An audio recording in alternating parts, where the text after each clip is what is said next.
এই কাহিনীর সমস্ত চরিত্র এবং ঘটনা সম্পূর্ণ কাল্পনিক। বাস্তবে জীবিত বা মৃত কোনো ব্যক্তি অথবা কোনো ঘটনার সাথে এর মিল থাকলে তা সম্পূর্ণ অনিচ্ছাকৃত এবং কাকতালীয়। ব্যবহৃত অপরকিত ও অলৌকিক ঘটনাক্রম পরিবেশনার উপক্রম মাত্র। কুসংস্কারে বিশ্বাস করবেন না, কুসংস্কার ছড়াবেন না। ধন্যবাদ। আপনারা দেখছেন হরর স্টোরি। আজকের গল্প অমাবস্যার সেই রাত। গল্প পাঠে আমি দীপা। দিন চারেক হলো খুন হয়েছে ওপাড়ার কালাম মিয়ার ছেলে সজীব মিয়া। প্রকাশ্য দিনে দুপুরে কে বা কারা জবাই করে খুন করে দিয়েছে তাকে। এ নিয়ে মামলা হলেও এখনো কাউকে দোষী সাব্যস্ত করতে পারেনি পুলিশ। এদিকে ছেলে খুন হবার পর থেকে কালাম মিয়ার অবস্থা খুবই সংকটাপন্ন। দানা পানি ছেড়ে দিয়েছে লোকটি। কি বা করবে সে? ভবে যে আপন বলতে আর কেউ রইল না তার। সজীব ছেলে হিসেবে খুব ভালো এবং নম্র ভদ্র ছিল। কারো সাথে কোনোদিনও ঝগড়া করতে দেখা যায়নি তাকে। তবে অন্যায়কে কখনো প্রশ্রয় দেয়নি সে। এই তো সেদিন খুন হবার আগ মুহূর্তে কয়েকজন সন্ডা পান্ডা ছেলের লালসার হাত থেকে প্রাণ বাঁচালো যতীন চন্দ্রের কলেজ পড়ুয়া মেয়েটার। হয়তো সে জেদ ধরেই খুন হয়ে থাকতে পারে সে। যা হোক বাবা, ওইসব ভেবে আমার কাজ নেই। কোন দিন দেখা যাবে আমাকেও খুন করে ফেলে রাখা হয়েছে ওই বড় রাস্তার মোড়ে। তাই বলে কি আমরা চুপ করে বসে থাকবো? অবাক হয়ে সুরেশের কাছে জানতে চাইল ফারুক। তো কি করব? আগাছা উপড়াতে গিয়ে নিজে উপড়ে যাব? না বাবা, মরণকে আমি ভীষণ ভয় পাই। তার চেয়ে বরং কুলি মানুষ, দুবেলা খেটে এক বেলার খাবার জোগাড় করব। ওসব ব্যাপারে মাথা ঘামিয়ে লাভ নেই আমাদের। ফারুক কিছু বলল না। তবে চেহারা দেখে মনে হলো সুরেশের কথাগুলো ঠিক মেনে নিতে পারছে না সে। রাতের বেলা সুরেশ আর ফারুক স্টেশন থেকে বাড়ির পথে হাঁটছে। এ সময় চৌধুরীদের কলা বাগানের পথ ধরে যাওয়ার সময় হঠাৎ থমকে দাঁড়ালো তারা। বাগানের মাঝখানটায় কেমন যেন খসখস শব্দ হচ্ছে। গাছের পাতাগুলো কেমন যেন নড়ে উঠছে। অবস্থা পর্যবেক্ষণ করে এগিয়ে যেতে চাইল ফারুক, কিন্তু হাত ধরে আটকে দিল সুরেশ। সুরেশ অনেক ভীতু প্রকৃতির একটা ছেলে। মাথার ইশারা করে বুঝালো ওখানে যাওয়া ঠিক হবে না, কারণ রাত এখন অনেক, কমসে কম 12টা হবে। তাছাড়া অমাবস্যার রাত, ঘুটঘুটে অন্ধকার। যদি মন্দ কিছু হয়ে যায় তখন সুরেশের কথায় যুক্তি আছে। তাই আর ওদিকে না গিয়ে বাড়ির পথেই পুনরায় চলতে লাগলো তারা। কিছু দূর যাওয়ার পর দুজনেরই মনে হলো কেউ যেন তাদের পিছু নিয়েছে। ফারুক সাহস করে এগিয়ে চললেও সুরেশের কিন্তু প্রচন্ড ভয় হচ্ছে। মনে মনে রাম রাম জপ করা শুরু করে দিয়েছে সে। শরীরটা যেন ক্রমেই অবশ হয়ে যাচ্ছে তার। হাঁটতে গিয়ে পায়ে পায়ে বাড়ি খেয়েও খাচ্ছে না সে। অবস্থা বুঝতে পেরে তাই সুরেশের কাঁধে হাত চেপে তাকে এগিয়ে নেওয়ার চেষ্টা করলো ফারুক। কিন্তু কিছু দূর যেতেই হঠাৎ মটমট শব্দ করে তাদের একেবারে পায়ের সামনে এসে পড়ল একটা ঝোপটালো জামের ডাল। তাই থমকে দাঁড়ালো তারা। কলিজাটা কেমন যেন কুঁচকে যেতে চাইলো তাদের। শ্বাস প্রশ্বাস যেন থেমে গেছে ঠেকর।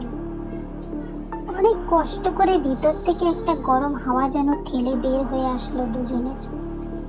এ সময় ধূপ করে নেমে পড়ল বৃষ্টি, সাথে বয়ে চলল ভীষণ ঝড়। একেবারে গাছপালা ভেঙে পড়ার মতো দশা। অবস্থা বেগতিক দেখে তাই দৌড় লাগালো তারা। হাঁপাতে হাঁপাতে এসে উঠল চেয়ারম্যানের বাড়িতে। কিন্তু রাত বেশি হওয়াতে ঘুমিয়ে পড়েছে সবাই। এখন কি করবে তারা? সুরেশ জিজ্ঞেস করলো। ফারুক কিছু না বলে তড়িঘড়ি করে এগিয়ে চলল কামলা বাচ্চুর ঘরের দিকে। চেয়ারম্যানের খাস চাকর সে, তবে ফারুকের সাথে বেশ খাতির রয়েছে তার। দরজার সামনে এসে এলোপাথারি থাপড়াতে থাকলো কাঠের তৈরি দরজাটায়।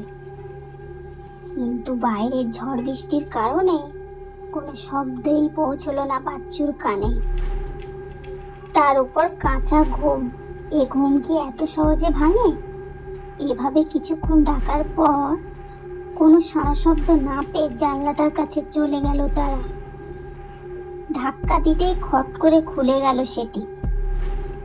এবার বিদ্যুৎ চমকানির আলোয় স্পষ্ট দেখা গেল বাচ্চুর মুখখানি। এদিকে বৃষ্টিতে ভিজে ভিজে শরীর যেন একেবারে জমে গেছে।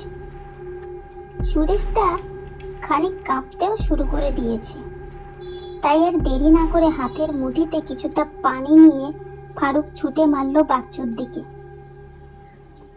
পানির সাথে পরশ পেতেই আচমকা জেগে উঠল সে। উঠেই বিছানার দিকে তাকালো ও, কিন্তু অন্ধকারে কিছুই দেখা যাচ্ছে না। তাই হাতড়ে হাত দিকে।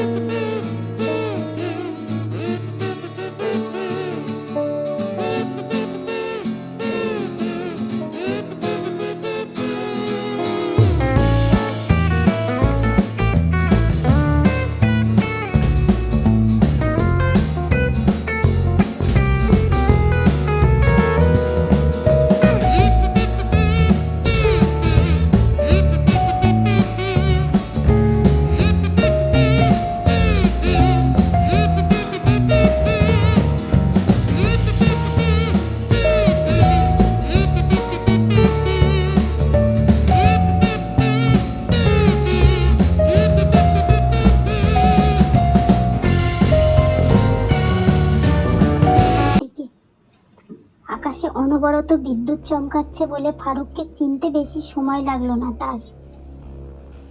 তাড়াতাড়ি করে বন্ধ দরজাটা খুলে দিলে ফারুক আর সুরেশ ঘরে ঢুকলো। এরপর দুজনকে দুটো শুকনো কাপড় আর একটা গামছা দিয়ে তা দিয়ে শরীরটা মুছে ভিজা কাপড়গুলো পাল্টে ফেললো তারা। ইতিমধ্যে বাচ্চু তার হ্যারিকেনটাকে প্রদীপ জ্বালিয়ে দিয়েছে। এবার বলো, এত রাতে তোমরা কোথা থেকে? অবাক হয়ে জিজ্ঞেস করলো বাচ্চু। আর বলো না ভাই, কাজ সেরে স্টেশন থেকে ফিরছিলাম, কিন্তু চৌধুরীদের কলা বাগানটায় আসতেই কি সব কাণ্ড কারখানা ঘটতে লাগলো। সুরেশ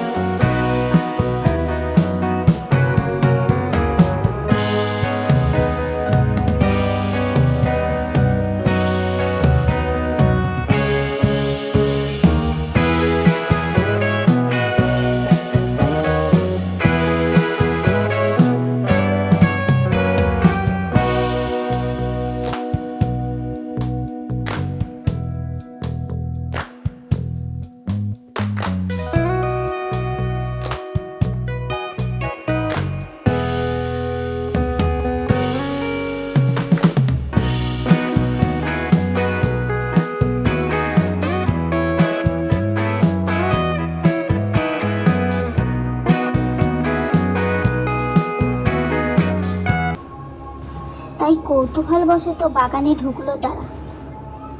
ঢুকে দেখলো চৌধুরীর ক্ষতবিক্ষত লাশ। পিলে চমকে গেল তাদের।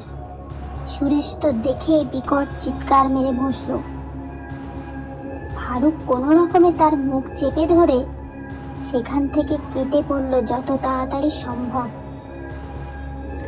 বাড়ি ফিরে দুজনেই নিম পাতা মেশানো গরম পানি দিয়ে গোসল করে নিল। কিন্তু আসল ঘটনা চেপে গেল সবার কাছে।